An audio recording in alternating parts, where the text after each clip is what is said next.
Hello mga biyahero, finally nakarating na ako dito sa Hanging Coffins. Siya ang pinaka-highlight ng Sagada. When we hear about Sagada, isa sa mga iconic tourist destination ay itong Hanging Coffins. So, pag pumunta kayo ng Sagada, don't miss to visit this kasi ang ganda ng history niya.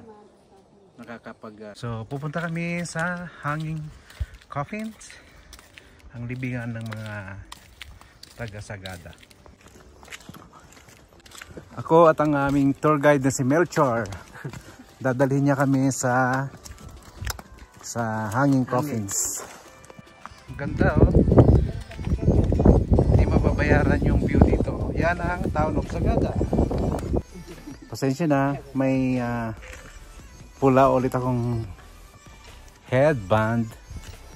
Nagtatago sa pine tree. Yun ang Sagada.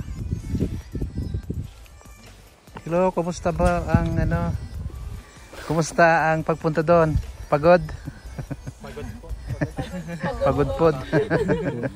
So Melchor, anong tawag dito sa bato na to? Limestone po yan. Oh, limestone. Isa yung pinag ko kanan dito. Rock-climbing. Oh, pwede rin yan? Kailang lang sa weekend. Pwede pala mag-rock climbing dito. Oh. Magkano bayad dyan? 500? Oh. Ano ang tawag dito? Isang uri ng mushroom. Isang uri ng pero dati, sabi nila. Baka daw dating dagat to. Kaya? Kasi yung mga limestone. Kasi yung mga limestone sa dagat daw. Ayun. Kahit mataas pala itong lugar na to, inabot pa rin ng dagat ng unang panahon. Hindi, yun ang akala nila. Kumbaga umangat. So kaninang umaga, ang daming steps namin sa Marlboro Heights. Papunta sa Hanging Coffin, marami pa rin. Kasi Sagada to, bundok. So don't expect na patag. Yun. Approaching na kami sa Hanging Coffin. Hanging Coffins with S. Hanging Coffins.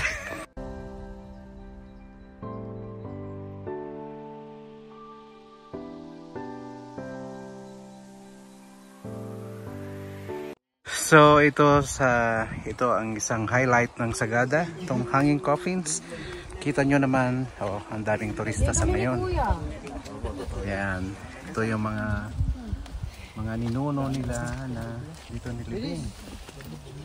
Pagkakalam ko sila kay Pekdasen ang isa sa mga pinakauna dyan. Saka si Bumitaw.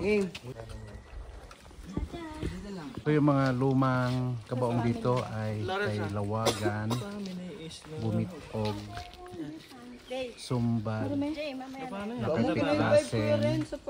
Sino? Ikaw, napindot. Yan. Kaya daw nilalagay sila sa mataas na lugar para hindi maabot ng mga animals at hindi nila kakainin yung laman. Okay. Ayon sa tour guide namin si Melchor, ito daw mga kabaong na nakasabit dito ay kabaong pa ng mga ninuno nila na matagal na at for tourism purposes, kaya ito na lang ang nandyan sa ngayon.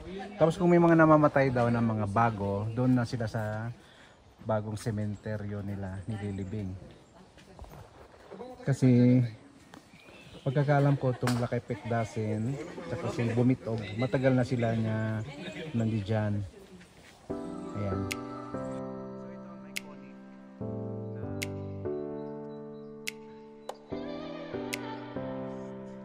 Sabi nila na kaya daw Hanging Coffins kasi para daw hindi maabot ng mga animals at kainin sila at mas madali daw silang pumunta sa langit. Yun ang kwento ni Melchor. So, you know, ano tong mga green? Lumot. Lumot tong mga to. Noong unang panahon daw, mga namamatay, sinisiksik sa mga ganito, bato-bato. So, ang tawag daw sa mga limestone na to is liang. Kung saan yung mga patay sinisiksik din dyan. So ito ulit ang challenge, pabalik. Matirik naman. Kanina matirik pa baba, mas matirik paakyat.